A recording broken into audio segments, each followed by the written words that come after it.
Bonsoir à toutes et à tous, il est 22 heures. Bienvenue dans cette édition, voici les titres. Le président de la République a remis hier soir le prix annuel au Premier ministre Dr Abiy Ahmed Ali lors de la cérémonie de la finance islamique. Et élection en Suède, la Première ministre reconnaît la victoire du bloc droite et de l'extrême droite. Bonsoir à tous. Le président de la République, Ismaël Omar Guelleh, a reçu aujourd'hui en fin de matinée au Palais de la République le ministre français des Armées, Sébastien Lecornu, à Djibouti, dans le cadre d'un déplacement de travail de 24 heures. L'audience entre le président Guelleh et le ministre français des Armées servit de cadre à l'évocation des liens privilégiés que les deux pays entretiennent dans tous les domaines de coopération. Elle servit surtout de plateforme d'échange sur les voies et les moyens permettant d'accroître le niveau de collaboration stratégique des deux nations dans le domaine de la sécurité et de la défense.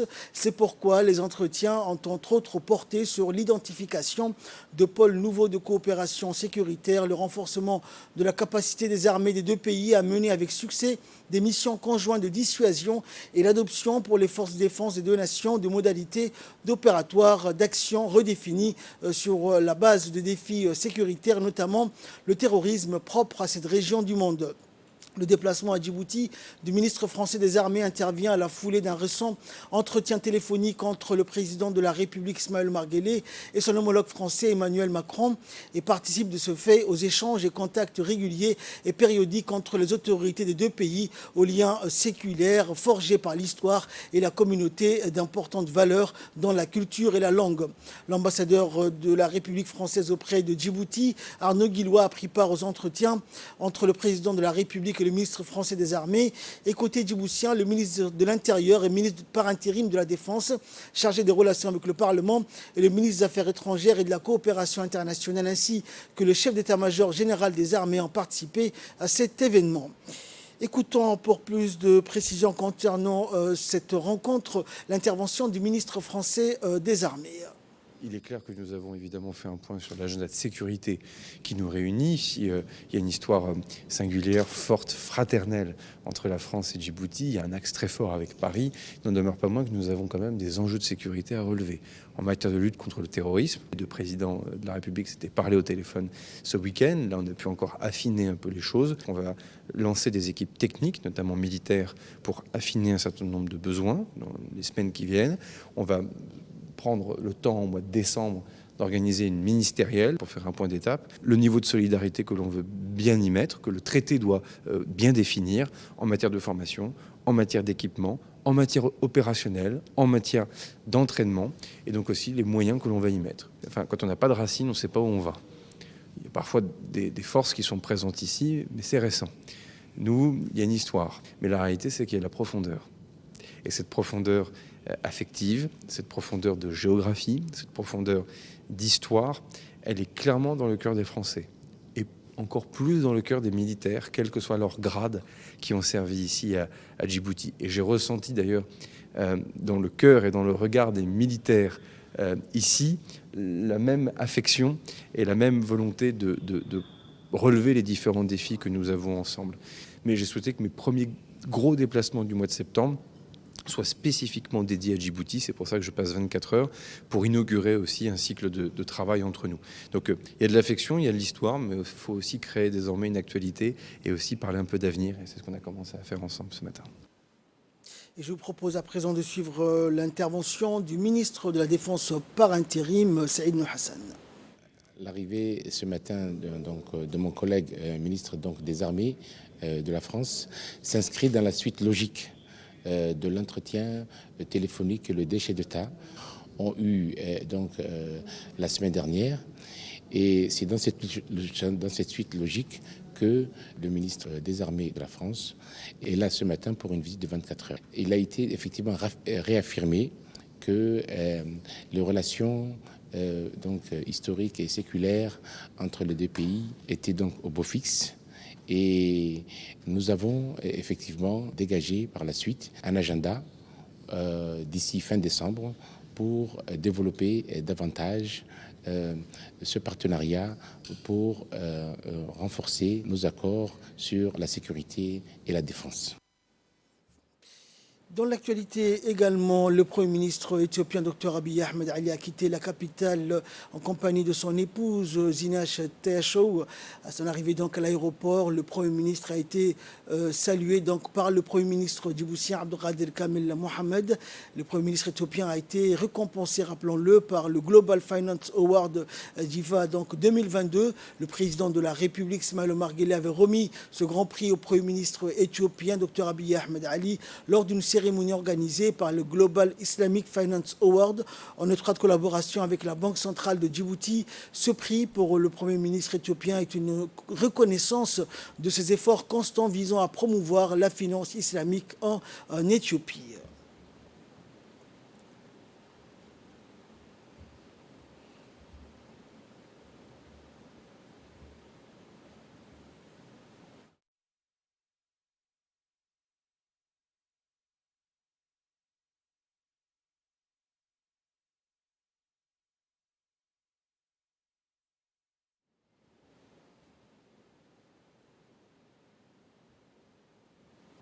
Et avant de rejoindre donc la capitale éthiopienne Addis Abeba, le Premier ministre avait pris part donc à la cérémonie officielle d'IVA 2022.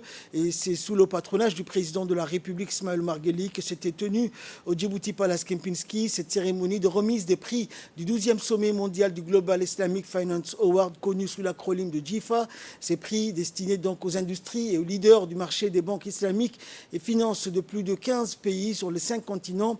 L'invité d'honneur de la cérémonie de remise de prix était bien évidemment le Premier ministre éthiopien Dr Abiy Ahmed Ali, et à son arrivée le président de la République Ismaël Omar Guelleh, accompagné de la Première Dame et présidente de l'UNFD Khadra Mohamed Haïd, a été accueilli par le Premier ministre Abdelkader Kamel, le président directeur du Global Awards Dr Humayun Dar, ainsi que par le gouverneur de la Banque centrale Ahmed Osman.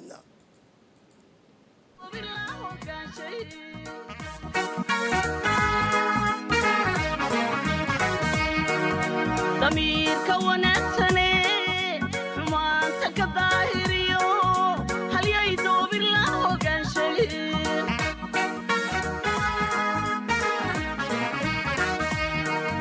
سيدا صندوق ونقنا ضيع جسك أفريكا جبوتنا لو دورتي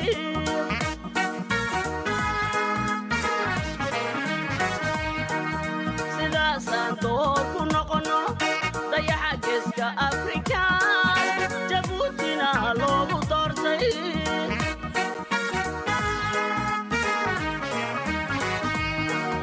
دبوك أوجد ذيذو سيدك هو بوصلك دبولك أنك قادو سيدك هو بوصلك بمسا دولنا أولي سيدك هو بوصلك الله إله لك تنبيو سيدك هو بوصلك دبوين لك شري تحدودا سيدك هو بوصلك دويو دقا ناشواي دويو دقا ناشواي دويو دقا ناشواي دويو دقا ناشواي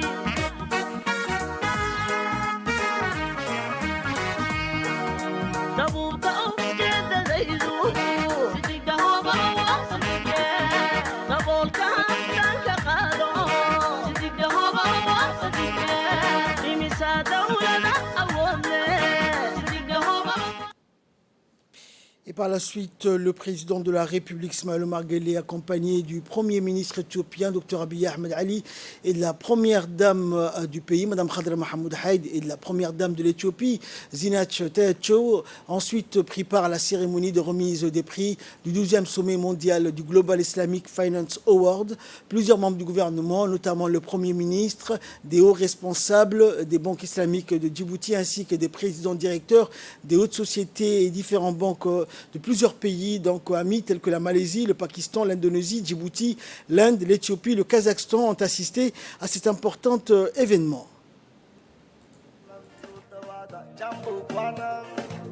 Welcome, welcome to Djibouti, Jambo Kwana.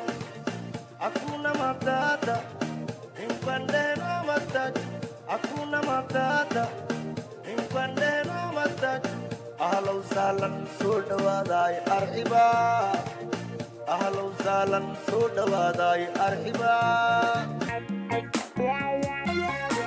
sida uu macnuu sheegay arday macallin kama maarmo anna dhaqanka kama maarmo dhulka hooyo kama maarmo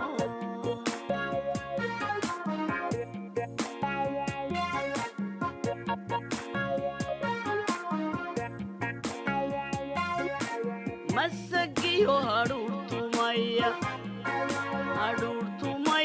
marka ay marwadu doonto marti inay ku sooryayso iyo mudaanihii reerka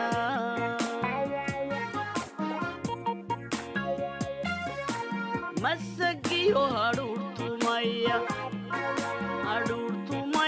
marka ay marwadu doonto marti inay ku sooryayso iyo mudaanihii reerka بالمحبة والوئام أرض التمازج والأمان لتغري أفريقيا المساء أرض التمازج والأمان لتغري أفريقيا المساء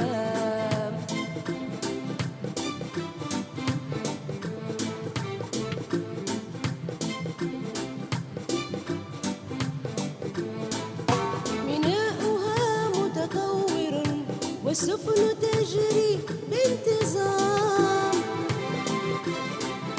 بنياتها خيراتها والاقتصاد إلى الأمام ميناؤها متطور والسفن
Et par la suite, le président directeur du Global Islamic Finance Award, Dr Humayoun Dar, et le Premier ministre djiboutien Abdelkader Kamel Mohamed ont remis les prix aux lauréats du marché de plus de 15 pays sur les 5 continents. Ces prix annuels du 12e sommet mondial de la GIFA ont été remis à plusieurs banques nationales telles que Sabah African Bank, East Africa Bank ou alors la Salam Africa Bank.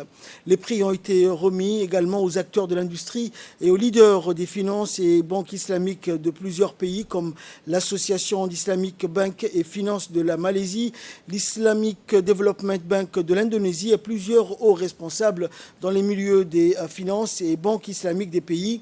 La 12e édition du sommet mondial de la finance islamique a été organisée à Djibouti en étroite collaboration avec la Banque centrale de Djibouti pour discuter de l'adoption de la technologie et de l'innovation dans les banques et la finance islamique et son rôle crucial dans le développement économique de l'Afrique.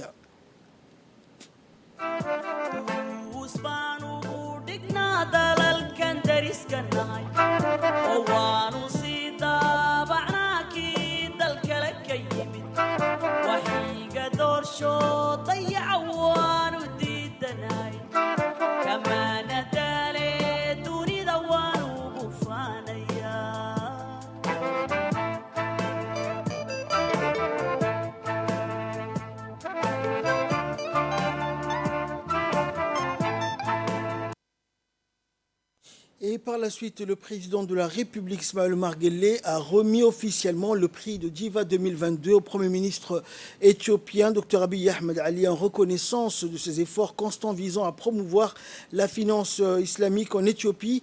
Le PDG du Global Islamic Finance Award, Dr Omayoun Dar, a remis également au président de la République, Ismaël Omar Guelleh, un prix pour avoir abrité ce 12e sommet mondial de la finance islamique, Djifa 2022, et le prix du président Guelleh en faveur du développement de la finance islamique. Le président de la République et le Premier ministre Dr Abiy Ahmed ainsi que les lauréats ont posé par la suite à la traditionnelle photo de famille. Et dans son intervention, le Premier ministre éthiopien a indiqué, je cite, « Je suis extrêmement reconnaissant et heureux d'être ce soir parmi vous. Je voudrais remercier ici, a-t-il indiqué, mon frère, le président de la République, Ismaël Omar Guelleh, et la première dame de Djibouti, Mme Khadra Mahmoud Haïd. » Écoutons ensemble l'intervention du Premier ministre éthiopien. Excellency Ismaël Omar Guelleh, President of the Republic of Djibouti. Excellence, Monsieur le Président de la République, Ismaël Omar Guelleh, Monsieur le Président du Global Islamic Finance Award, honorables membres du comité des prix, invités distingués. Mesdames et Messieurs, je suis honoré de me tenir devant vous pour accepter l'édition 2022 du Global Islamic Finance Leadership Award en reconnaissance des efforts de l'Éthiopie pour promouvoir la banque et la finance islamique. Je dois partager qu'après avoir appris les précédents récipiendaires de ce prix, ont inclus mon frère aîné, le président de la République de Djibouti, son Excellence Ismaël Omar Guelleh, un sentiment de gratitude m'a rempli d'être considéré parmi un groupe d'excellents hommes d'État. Monsieur le Président, au cours des 4 dernières années, l'Éthiopie a connu des changements politiques et économiques radicaux face à des défis de taille. Sur le plan économique, mon administration a mis en œuvre un programme de réforme cohérent et favorable à la croissance que reconnaît le rôle accru du secteur privé. Un élément clé de notre programme de réforme économique a été nos efforts pour renforcer les marchés financiers. Nous avons compris très tôt qu'un système macrofinancier stable soutient la croissance et la création d'emplois, permettant aux épargnants d'investir leurs actifs financiers en toute confiance et en offrant aux investisseurs la stabilité et le financement dont ils ont besoin pour investir dans les projets créateurs d'emplois. Les projets ont été 2 ingrédients essentiels de la croissance du secteur financier. Le dernier, rien qu'en 1 an, le secteur bancaire éthiopien a presque doublé en termes d'actifs et des dépôts de prêts et de couverture. Et par la suite, le numéro 1 djiboutien Ismaël Omar Guelleh a également prononcé une importante allocution. Il a indiqué que Djibouti et l'Éthiopie entretenaient des liens profonds et solides et partageaient une longue histoire de fraternité et de solidarité qui est un modèle exemplaire de coopération bilatérale. Écoutons le chef de l'État. Bismillahirrahmanirrahim. Alhamdulillah, as-salatu was-salamu ala rasulihil amin, sayyidina wa habibina Muhammadin sallallahu alayhi wa sallam. Louange à Dieu, paix et bénédiction sur le prophète, sa famille et ses compagnons. Votre Excellence, Monsieur le Premier ministre de la République fédérale d'Éthiopie, distingués invités, Mesdames et Messieurs, Monsieur le Premier ministre d'Éthiopie et chers frères, au nom du gouvernement et du peuple de Djibouti, je suis ravi de vous accueillir. Madame Zinach Tachouaï, Première Dame d'Éthiopie, ainsi que les membres de votre distinguée délégation, une fois de plus dans notre pays. Djibouti et l'Éthiopie entretiennent des liens profonds et solides et partagent une longue histoire de fraternité et de solidarité qui a façonné un modèle exemplaire de coopération bilatérale. Je saisis cette occasion pour retirer ici la volonté du gouvernement et du peuple djiboutien d'aller de l'avant avec notre pays frère, car je suis persuadé que des opportunités encore plus grandes s'offrent à nous. Ce soir, nous sommes réunis ici pour célébrer la 12e édition du Global Islamic Finance Award, un autre domaine où nous pouvons approfondir notre coopération régionale en attirant des investissements étrangers dans la région de l'Afrique de l'Est et en faire un outil de développement économique et de croissance inclusif qui profite à tous. Ensemble, nous pouvons en effet faire de l'Afrique de l'Est un hotspot régional pour les investissements financiers islamiques. Votre Excellence, Mesdames et Messieurs, comme vous le savez tous, la KIFA réserve sa plus haute distinction aux chefs d'État et de gouvernement, mais récompense également les institutions financières islamiques les plus méritants, afin de souligner leur contribution exceptionnelle au développement de la finance islamique. C'est donc avec un réel plaisir que j'accueille le Premier ministre de la République fédérale d'Éthiopie, le Dr Abiy Ahmed, à cette cérémonie du Giva en tant qu'invité d'honneur.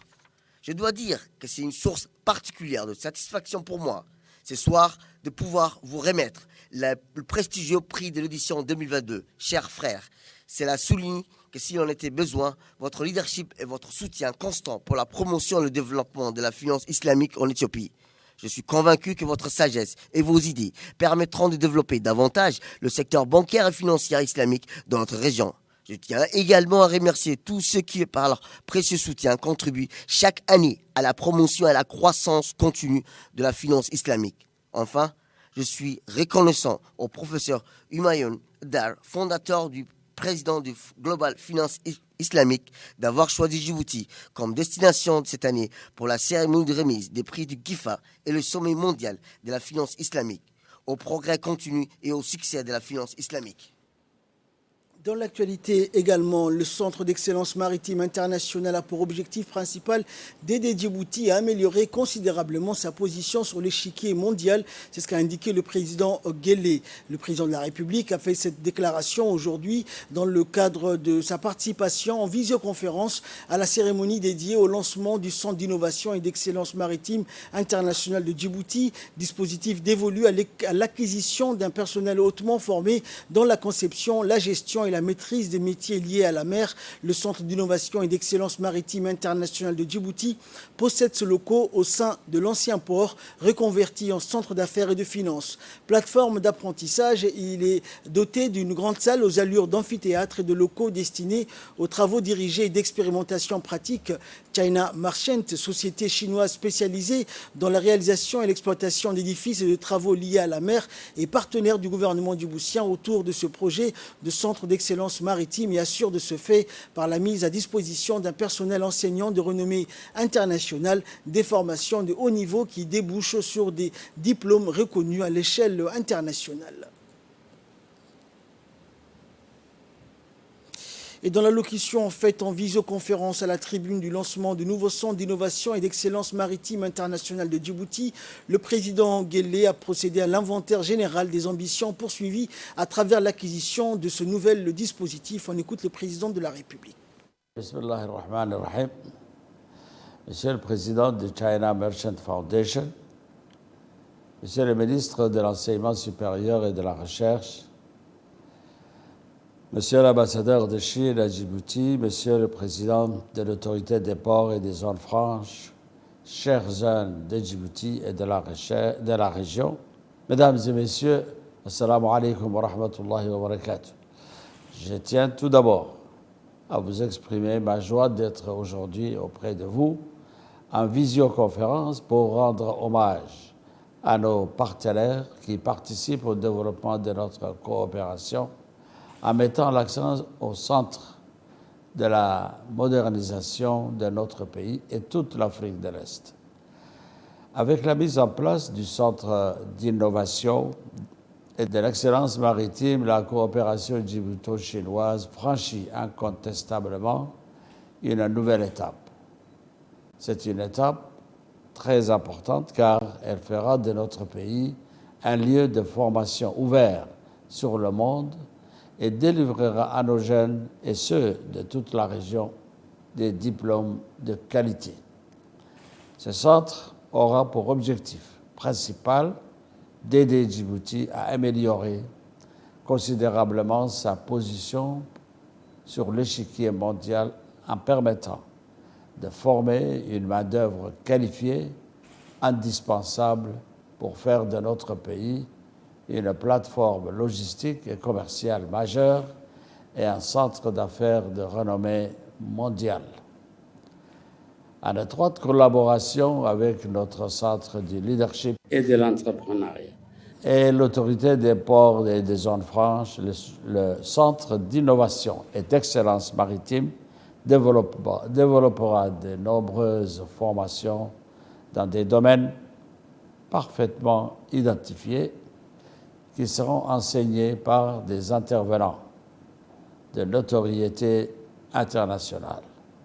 L'esprit d'initiative et d'entreprise seront encouragés et développés un espace de coworking sera garanti et un fonds de démarrage sera mis en place pour soutenir les stagiaires à créer leur propre entreprise dans un monde globalisé où le commerce maritime représente 80% du commerce mondial. Les formations dispensées permettront à la jeunesse djiboutienne et plus largement aux jeunes issus de la région de l'Afrique de l'Est d'acquérir toutes les compétences requises pour maîtriser et développer le commerce multimodal. Permettez-moi de vous assurer que les autorités djiboutiennes œuvreront avec détermination pour que cette initiative ambitieuse destinée à faire bénéficier nos jeunes d'une formation d'excellence soit couronnée de succès. Plus que tout autre, ce programme démontre la place importante qu'occupe l'éducation et la formation dans la coopération djibouto-chinoise. Je déclare donc ouverte cette première séance de formation. Merci pour votre attention. Et enfin, pour clore l'actualité nationale, en marge de sa participation à la 5e édition de la conférence annuelle du pétrole et de l'énergie à Djouba, la capitale sud-soudanaise, le ministre de l'énergie, Younis Ali Guedi, et son homologue, le ministre du pétrole du Sud-Soudan, Piot Kang Kol, à l'issue d'un entretien bilatéral fructueux, procédé le 13 septembre dernier à la signature d'un important accord cadre de coopération pétrolière et gazière, l'achat du pétrole brut et les produits pétroliers raffinés, la réalisation du projet de construction du pipeline pétrolier reliant le Sud-Soudan à Djibouti en passant par l'Éthiopie, l'échange d'expériences ainsi que l'identification des opportunités de coopération dans le domaine des services liés au secteur des hydrocarbures étaient au centre de cet accord cadre de coopération entre les deux pays. En nouvelles du monde, à présent, élection en Suède, la première ministre reconnaît la victoire du bloc droite et de l'extrême droite. Un bloc inédit réunissant la droite et l'extrême droite a remporté à une faible majorité les élections législatives en Suède face à la gauche sortante, selon les résultats quasi complets annoncés hier au terme d'une dernière journée de comptage de scrutin archi-serré de dimanche. La première ministre sortante, la social-démocrate Magdalena Andersson, a reconnu la défaite de son camp et a annoncé sa démission effective aujourd'hui. Les élections de dimanche étaient si serrées qu'il a fallu attendre un comptage de quelques dizaines de milliers de voix manquantes hier pour valider les résultats complets qui ont finalement fait basculer un siège de plus de la gauche vers la droite. C'est la fin de cette édition. Merci pour votre très aimable attention et excellent week-end sur Télé Djibouti.